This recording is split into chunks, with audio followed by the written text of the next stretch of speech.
लखनऊ में 10 से 12 फरवरी को होने वाली ग्लोबल इन्वेस्टर समिट से पहली बार सीतापुर में आयोजित हुई इन्वेस्टर समिट में उद्यमियों ने 750 करोड़ के लक्ष्य के सापेक्ष 115 निवेशकों ने 26,000 करोड़ से भी ज्यादा का निवेश कर लखनऊ मंडल में सीतापुर को दूसरे स्थान पर पहुंचा दिया है।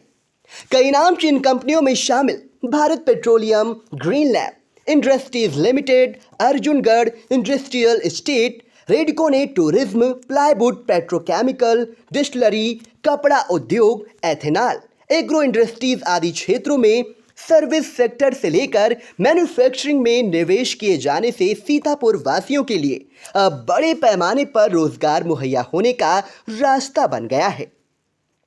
आपको बता दें कि विकास के जरिए विकसित प्रदेश बनाने के चल रहे प्रयासों के बीच यूपी के सीतापुर में शुक्रवार को ग्लोबल इन्वेस्टर समिट में उद्यमियों और अफसरों ने अपनी अपनी बात रखी।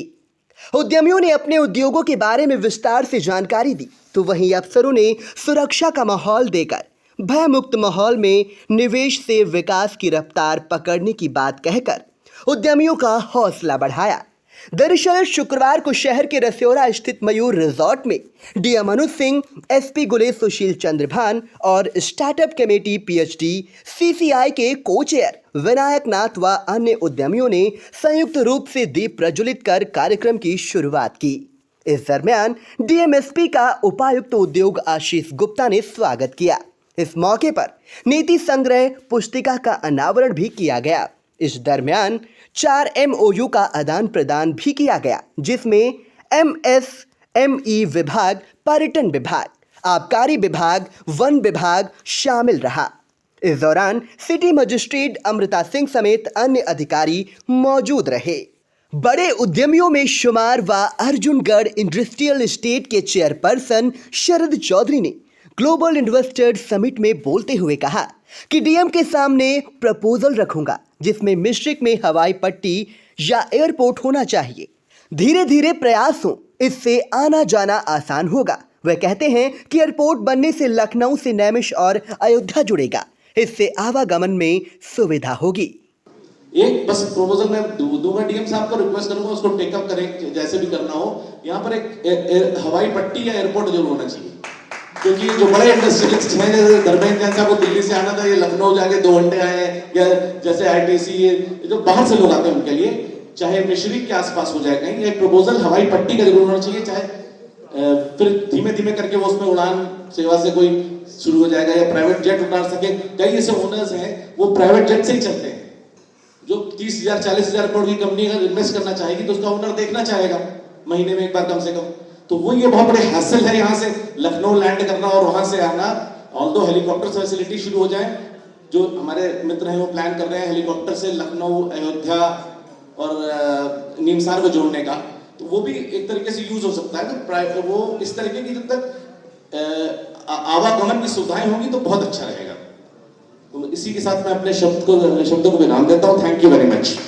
कार्यक्रम में आरएबी ग्लोबल सोलियो सन्स प्राइवेट लिमिटेड के डायरेक्टर राजीव सिंह तोमर ने कहा कि नैमिष में अपना रिजॉर्ट डाला है, प्रोजेक्ट शुरू हो चुका है, अच्छा प्रोजेक्ट है। 2011 में पहली बार यहां आए थे, हमारे बड़े भाई यहां लेकर आए थे, नैमिष देखकर खुश हुए। उसी दौरान तय कर लिया था कि इसी जगह पर रिजॉर्ट बनाएंगे। करीब 1.25 किलोमीटर में रिवर फ्रंट बनेगा। वह बताते हैं कि रिजॉर्ट में 700 से ज्यादा सीटें होंगी। मैं Rajiv Tomar, RAB group of company से लखनऊ से, और नैमिषारण्य के अंदर हम अपना एक रिजॉर्ट लेके आ रहे हैं।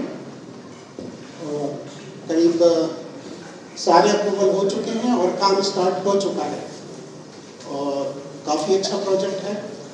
और इसके लिए मैं डीएम साहब का आभार व्यक्त करता हूँ कि उन्होंने हमें यहाँ बुलाया।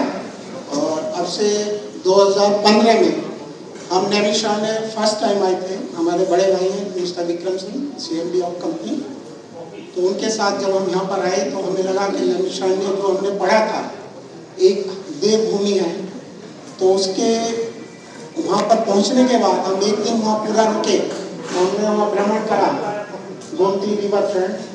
तो वहाँ जो फिर हमने डिसाइड किया हाँ यही वो जगह है जहाँ हम अपना पहला रिजॉर्ट लेके आ रहे हैं।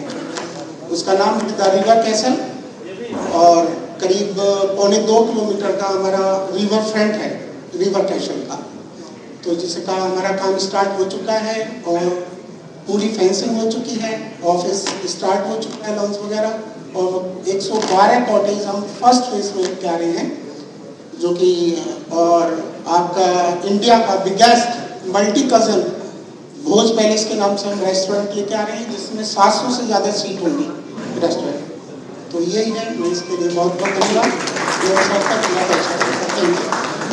बंसल राइस मिल के मालिक विजय बंसल ने भी इन्वेस्टर समिट में अपनी बात रखी। उन्होंने कहा कि 5,000 रुपए से कारोबार की शुरुआत की थी, चक्की लगाई थी 1973 में। आज 24 टन का प्लांट बन चुका है। सीतापुर लखीमपुर में प्लांट नहीं था, अब 1500 क्विंटल सरसों पिराई का प्लांट है। कहना तो कुछ नहीं चाहता था, अगर जोर से पत्थर उछाला जाए तो आसमान में छेद हो जाएगा। ये हमारा निर्णय है। हमने 5,000 रुपए से व्यापार शुरू किया था सीतापुर में। एक छोटी सी इंडस्ट्री हमने मॉडर्न हल लगाया था सीतापुर में। एक छोटा सा जो गांव देहातों में चक्की वो जिससे चावल बनाया जाता है उससे पालिश करते थे मॉडर्न हल। उसमें हमको याद है सन 1973 में गिरिराज प्रसाद वर्मा जी आरक्षी थे, IAS थे। उन्होंने 5100 रुपये हमको नगद इनाम दिया था हमारी देखने के बाद। वो आज भी रुपए हमारे पास रखे हैं। आप आगे बढ़ते गए, आज हमारे पास कम से कम 24 टन के प्लांट है। 5 प्लांट हमने वहाँ लगाए हैं। अभी अलग हटके हमारा चूंकि परिवार बड़ा है तो हमने एक अपने जिले में लखीमपुर सीतापुर में कोई प्लांट नहीं था। कच्ची घानी का जैसे हमें पुराने जमाने में सरसों का तेल निकलता था लकड़ी के कोल्हू से, तो लकड़ी के कोल्हू से हमें 180 कोल्हू लगा रहे हैं, 12 स्पेलर बड़े वाले लगा रहे हैं। 1500 कुंटल डेली सरसों उसमें पेरी जाएगी और अपना ब्रांड निकाल के वो चावल हम यूपी में और बंगाल में उसको बेचेंगे, उसको अपना ब्रांड निकाल के उसको सर्व करेंगे। एक हमने फ्लावर मिल का वो दाखिल किया है। उत्तम इंडस्ट्रीज महमूदाबाद के मालिक उत्तम वर्मा ने इन्वेस्टर समिट में बोलते हुए कहा कि 2020 में फैक्ट्री लगाई थी। पहले साल 10 करोड़ का टर्नओवर हुआ था। इलेक्ट्रॉनिक बाइक का शोरूम खोलना है जिसमें इलेक्ट्रॉनिक बाइक और ई रिक्शा होंगे। सब लग रहा था कि हम जो हमारी इच्छा है, जो मन कर रहा था वो मुझे समझ नहीं आ रहा था। हमने जॉब छोड़ा था कोरोना के पीरियड में और 2020 में हमने फैक्ट्री लगाई सर महमूदाबाद में और पहले ही साल करीब 10 करोड़ का टर्नओवर रहा है। और इस बार हम प्लान कर रहे हैं कि जो ग्लोबल इन्वेस्टर मीट होने वाली है उसमें हम इलेक्ट्रिक व्हीकल का निर्माण भी अपनी फैक्ट्री में शुरू करेंगे, एक नया यूनिट बना करके, जिसमें इलेक्ट्रिक स्कूटी होगा, इलेक्ट्रिक बाइक होगा और इलेक्ट्रिक रिक्शा होगा। ये सर हमारा प्लान है और मुझे लग रहा है कि सर जिस गति से हमारी टीम काम कर रही है, हम लोग मेहनत कर रहे हैं, हमको सहयोग मिल रहा है डीआईसी की तरफ से, तो 3 साल के बाद सर महमूदाबाद में या फिर प्रदेश में इलेक्ट्रिक कार बनाने वाली कंपनी शुरू हो जाएगी। हम लोग 3 साल के बाद इलेक्ट्रिक कार बना देंगे सर, अगर इसी गति से हम लोग करते रहे सर। बहुत बहुत धन्यवाद सर डीआईसी का और पूरे जिला प्रशासन का। Thank you sir. Investor summit में प्लाईवुड फैक्ट्री के स्वामी नेहा जैन ने भी अपनी बात रखी। उन्होंने कहा कि जरेखापुर में प्लाईवुड फैक्ट्री लग रही है। सरकार की अच्छी पॉलिसी है, कोशिश है कि अच्छे से अच्छा काम हो, इसकी प्रक्रिया चल रही है। हम लोगों ने यहाँ पे जरेखापुर में प्लाईवुड फैक्ट्री लगाने का सोचा है, जो कि सीतापुर स्मार्ट प्लाईवुड फैक्ट्री के नाम से है। अब गवर्नमेंट ने इतनी अच्छी पॉलिसी हम लोगों को दी है, तो हम लोग जल्द से जल्द कोशिश यही करेंगे कि इसमें अपना अच्छा से अच्छा काम करके क्या नाम है सीतापुर का नाम आगे बढ़ाएं, क्या नाम और अपना अच्छे अवार्ड्स दें। इसमें हम लोगों ने क्या नाम मुझे काफ़ी ब्रांड सब अपनी मैनेज कर ली है, तो उसमें बस हम अपना प्रोसेस को आगे बढ़ाने की कोशिश करते हैं। कार्यक्रम को संबोधित करते हुए सीतापुर के जिलाधिकारी अनुज सिंह ने कहा कि पहली बार ऐसा हुआ जब इन्वेस्टर समिट की बैठक बुलाई गई। जीडीपी के बारे में समझाते हुए कहा कि अक्सर हमारे उद्यमी व्यापारी खरीदारी बिल्डिंग के दौरान जिले का नाम नहीं लिखते हैं। मसलन सीतापुर के लोग लखनऊ का नाम डाल देते हैं। इससे बाद जीडीपी के लखनऊ का नाम काउंट होता है। इससे सीतापुर को पहचान नहीं हो पाती। डीएम ने सभी से अपने जिले का नाम शामिल करने की अपील भी की। मेरा सभी से एक बस आग्रह है कि नॉर्मली हम ये देखते हैं कि पूरा उद्योग जो होता है वो सीतापुर में होता है, लेकिन उसमें कॉर्पोरेट ऑफिस का जो एड्रेस रहता है वो लखनऊ का आप लोग डाल देते हैं, जस्ट बिकॉज कि पीपल थिंक कि शायद लखनऊ से उनको एक पहचान ज़्यादा मिलेगी। जैसे उस तरफ नोएडा का एड्रेस डालने की प्रथा है वेस्ट की तरफ, कि उद्योग होगा बुलंदशहर में या कहीं पे, लेकिन एड्रेस उसमें डाल जाएगा लखनऊ का। तो उससे होता क्या है कि जो जीडीपी होती है वो पूरी की पूरी जीडीपी वहाँ पे काउंट होती है, ना कि सीतापुर में। तो सीतापुर में ऐसा लगता है कि पर कैपिटा बहुत लो है, क्योंकि जहाँ से बिलिंग होती है जीडीपी वहाँ की जाती है। तो और उससे फिर क्या होता है कि उस जिले को पहचान भी नहीं मिलती।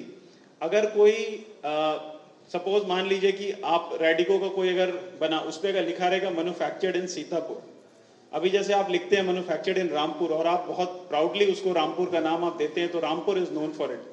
तो आप इसी तरीके से अगर आप सीतापुर का नाम जाएगा, हमारे यहाँ पे जितने भी उद्यमी हैं, जितने भी हमारे व्यापारी हैं, तो धीरे धीरे आई थिंक सीतापुर का नाम विल कैच अप, और फिर लोग उसमें अपना कॉर्पोरेट ऑफिस जो है उसका एड्रेस सीतापुर डालेंगे। तो मेरा सभी से ये भी एक आग्रह है कि कृपया करके when you start a business in Sitapur, then also establish your office in Sitapur, और अपनी पूरी बिलिंग का काम आप सीतापुर से करें, जिससे कि सीतापुर को एक पहचान मिले।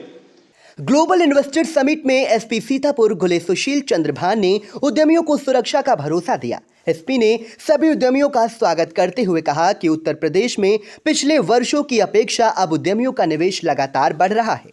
उत्तर प्रदेश को बदलने का प्रयास किया जा रहा है। पहले उत्तर प्रदेश में निवेशक निवेश करने के लिए कतराते थे, परंतु अब पहले जैसी स्थिति नहीं रही। पुलिस के साथ उद्यमी का समन्वय बहुत ही आवश्यक है। अब पहले जैसा माहौल नहीं हुआ। लोग खुद सुरक्षित समझ रहे हैं।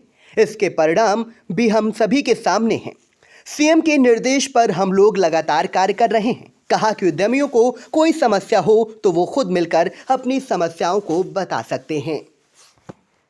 परंतु मैं बताना चाहूँगा कि ये स्थिति अब इतनी बदल गई है कि अब ये इर्रेस्पेक्टिव ऑफ ऑफिसर आपको हर ज़िले में ये रिस्पॉन्स मिलेगा। ये अचीवमेंट है माननीय मुख्यमंत्री जी की और उनके पॉलिसीज़ की, गृह विभाग की और इस उत्तर प्रदेश पुलिस के पिछले 4 से 5 सालों में की गई कार्रवाइयों की। इसमें गैंगस्टर्स जेल में है, माफिया जेल में है, उनके खिलाफ गैंगस्टर्स की कार्रवाई हो रही है, उनकी प्रॉपर्टीज़ अवैध तरीके से जो है जब्त की जा रही है। और एक तरफ ये करते हुए हम इन्वेस्टर्स को, महिलाओं की सुरक्षा की तरफ, इन सब चीज़ों पे बहुत फोकस कर रहे हैं। और उसका परिणाम भी जो लोग इस प्रदेश के रहने वाले वो खुद देख रहे हैं। इस क्षेत्र में इसी ज़िले के व्यापारी बैठे होंगे, अगर उनसे पूछा जाएगा कि पिछले 4 सालों में लूटों में कितनी कमी आई, कोई व्यापारी घर से निकल रहा है तो उसकी बैग कभी छीनी जाती थी कि नहीं छीनी। आज पत्रकार यहाँ बैठे, वो भी इस बात से एग्री करेंगे, ये घटनाएं विरला हो गई है, बल्कि साल साल तक सुनाई नहीं देती। तो ये एक अकम्पलिशमेंट है पुलिस विभाग का, और मैं कहूँगा पुलिस विभाग के जो हम लोगों के मुखिया है माननीय मुख्यमंत्री जी, उनका है, उनके निर्देश पे यह सब काम पिछले 4-5 साल से हुआ। तब ये एनवायरनमेंट बना है कि इन्वेस्टर्स आज मजबूती से यहाँ पे आना पसंद कर रहे हैं। और मैं आश्वस्त करता हूँ इस विभाग से कि ये मैकेनिज्म अब ऑफिसर ओरिएंटेड ना रह के ये माननीय मुख्यमंत्री जी ने पूरे प्रदेश में एक जैसा बनाया कि किसी भी व्यक्ति को इस मामले में डर नहीं लगेगा।